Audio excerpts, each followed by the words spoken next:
Perkenalkan, nama saya Nafiza Kirina Hikari dengan NPM Akhir 217. Perkenalkan, nama saya Rektalia Dwanisa dengan NPM Akhir 402. Perkenalkan, nama saya Yasin Tati Nuraini dengan NPM Akhir 330. Perkenalkan, namaku Makna Rinjani dengan NPM 240130102448. Perkenalkan, nama saya Maria Angela dengan NPM Akhir 70. Baik, yang pertama yaitu saya akan menjelaskan mengenai instruksi 1 bagian A yang hitunglah akumulasi pengeluaran rata-rata tertimbang. Nah, mencari akumulasi pengeluaran rata-rata tertimbang ini rumusnya yaitu jumlah dikali periode dikapitalisasi sama dengan akumulasi pengeluaran rata-rata tertimbang. Nah, terdapat di soal bahwa tanggal 1 Januari 2023 terdapat jumlahnya yaitu 210 juta, lalu dikali 12 per 12 dari mana? Karena Januari ke Desember itu 12 bulan sama dengan 210 juta. Lalu di tanggal 1 Maret 2023 terdapat jumlahnya 300 juta dikali 10 per 12, 10 itu dari mana? 10 Maret ke Desember itu 10 bulan, maka hasilnya yaitu 250 juta. Lalu di tanggal 1 Mei 2023 terdapat jumlahnya 540 juta dikali 8 per 12, karena Mei ke Desember itu 8 bulan sama dengan 360 juta. Lalu yang terakhir yaitu 31 Desember 2023 sejumlah 450 juta dikali 0. Kenapa 0? Karena 31 Desember 2023 itu termasuk jatuh tempo pada tanggal tersebut, maka jumlah dari akumulasi pengeluaran rata-rata tertimbang yaitu 820 juta. Selanjutnya saya akan membahas instruksi 1 yang B, yaitu bunga yang dapat dihindarkan karena ditambahkan pada nilai bangunan. Nah, untuk menghitung bunga yang dapat dihindarkan itu, caranya adalah rata-rata timbang akumulasi pengeluaran dikali suku bunga, di mana rata-rata timbang akumulasi pengeluarannya itu sebanyak 820 juta. Dan suku bunganya ini ada 750 dikali 15% dan 70 juta dikali 11,04%. Nah, nanti kita akan membahas bagaimana kita mendapat 11,04%-nya itu. 70 jutanya ini kita dapatkan dari 820 juta dikurang 750 juta. Nah, lalu kita kalikan 750 jutanya ini dengan 15% dan 70 juta dengan 11,04% yang akan menghasilkan 112.500 juta dan 7.728. Lalu jika ditotalkan akan menjadi 228 juta. Lalu kita akan menghitung yang 11,04% ini dengan rata-rata tertimbang suku bunga pinjaman lain, di mana di sini ada wesel dan obligasi, yaitu 10% untuk 5 tahun dan 12% untuk 10 tahun. Lalu pokok pinjaman untuk wesel ada 550 juta dan 600 juta untuk obligasi, di mana kita akan kalikan ini dengan persen dan tahunnya, yang menjadikan bunganya itu 55 juta untuk wesel dan 72 juta untuk obligasi. Lalu jika ditotalkan akan menjadi 127 juta.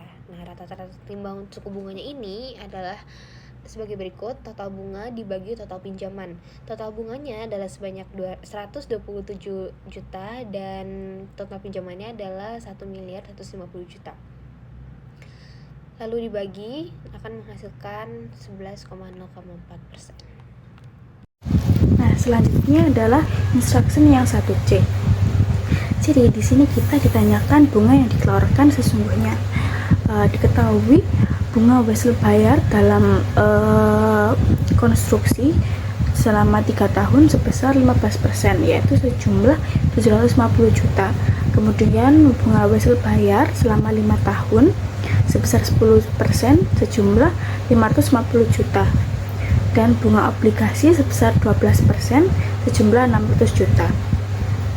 Nah, pada penyelesaian kita hanya perlu mengalihkan sesuai dengan masing-masing. Yang pertama adalah utang konstruksi, yaitu 15% dikali 750 juta, jadi menghasilkan 112 juta 500.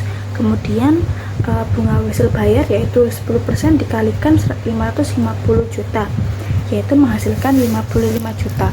Kemudian obligasi sebesar 12% dikalikan 600 juta, yaitu 72 juta. Jadi untuk bunga yang dikeluarkan kita hanya perlu menambah semua itu. Jadi hasilnya adalah 239.500.000 untuk bunga yang dikeluarkan sesungguhnya. Berikutnya ada soal mengenai Jaya Negara Corp yang membeli sebuah mesin di tanggal 1 Januari 2021 dengan harga sebesar 430 juta. Biaya hingga mesin produksi ini dapat digunakan adalah ditambah dengan biaya angkut sebesar 3,5% dan biaya perakitan sebesar 1,5%. Nah, pembelian mesin ini dibeli dengan menggunakan kas sebesar 35% dan sisanya akan dibayar nanti menggunakan wesel tanpa bunga. Di sini instruksinya adalah kita harus menghitung mengenai harga perolehan mesin, ayat jurnal untuk mencatat pembelian mesin tersebut, jurnal pencatatan angsuran dari bulan pertama hingga bulan ketiga. Berikut adalah jawaban dari pertanyaan sebelumnya. Harga perolehan mesin ternyata adalah 451.500.000. Ini merupakan hasil perhitungan dari harga mesin yang awalnya seharga 430 juta, lalu ditambah dengan biaya angkut sebesar 15.050.000, biaya perakitan sebesar 6.450.000, hasilnya adalah 451.500.000. Lalu untuk jurnalnya adalah sebagai berikut.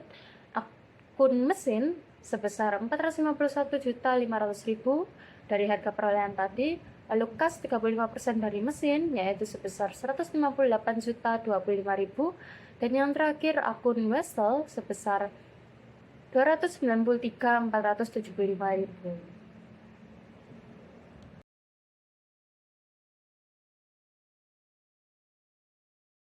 Pada tanggal 1 Januari 2024, mesin produksi yang dibeli oleh Jaya Negara Corp berhasil terjual.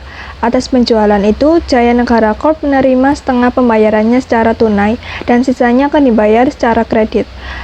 Metode penyusutan yang digunakan untuk transaksi ini adalah metode penyusutan garis lurus dan mesin produksi disusutkan selama 5 tahun. Pertanyaannya, hitunglah akumulasi penyusutan mesin produksi per 1 Januari 2024.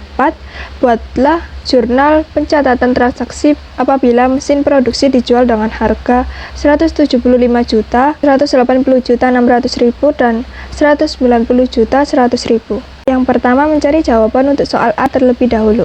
Jadi, metode penyusutan itu selalu didahului dengan perhitungan harga perolehan dikurangi dengan nilai residu dibagi dengan umur ekonomis.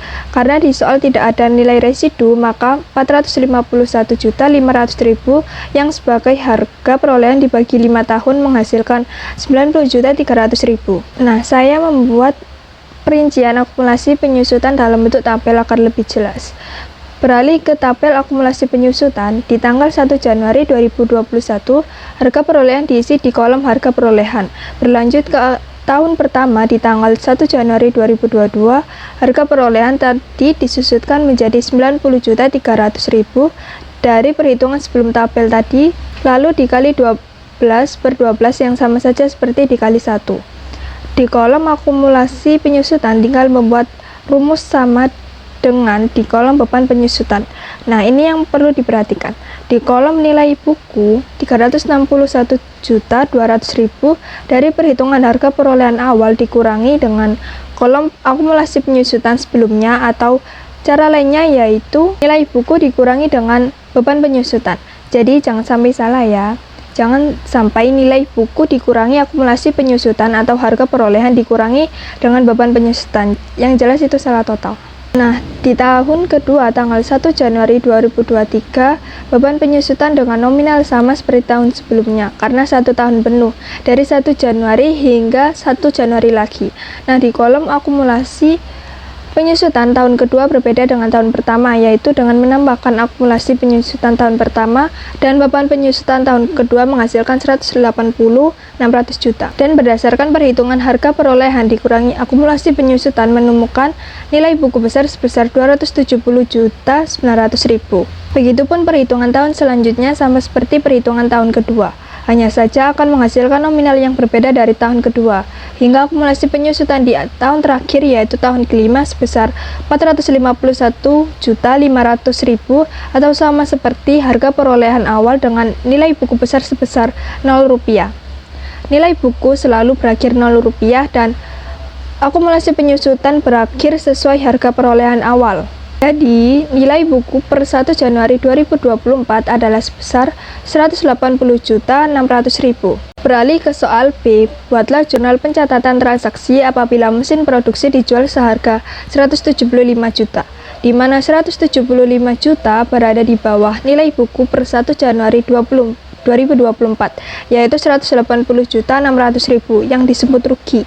Jadi ayat jurnalnya adalah kas di debit sebesar 87.500.000. Dari mana? Dari 180.600.000 dikali 1/2 atau 50%. Tadi di soal menyebutkan bahwa pembayaran dilakukan setengah secara tunai dan sisanya secara kredit. Jadi, piutang di debit sejumlah sisanya yaitu 87.500.000. Akumulasi penyusutan sebesar 270.900.000 dari kolom tabel akumulasi penyusutan di tanggal 1 Januari 2024. Kerugian atas pelepasan aset di debit bisa dari 180.600.000 dikurangi 175 juta atau bisa dari nominal mesin di kredit dikurangi dengan semua nominal di debit. Nah, mesin di kredit sebesar harga perolehan awal yaitu 451.500.000. Berlanjut ke soal C, buatlah jurnal pencatatan untuk transaksi apabila mesin produksi dijual seharga 180.600.000, di mana nominal itu sama dengan nilai buku per 1 Januari 2024 yang berarti impas.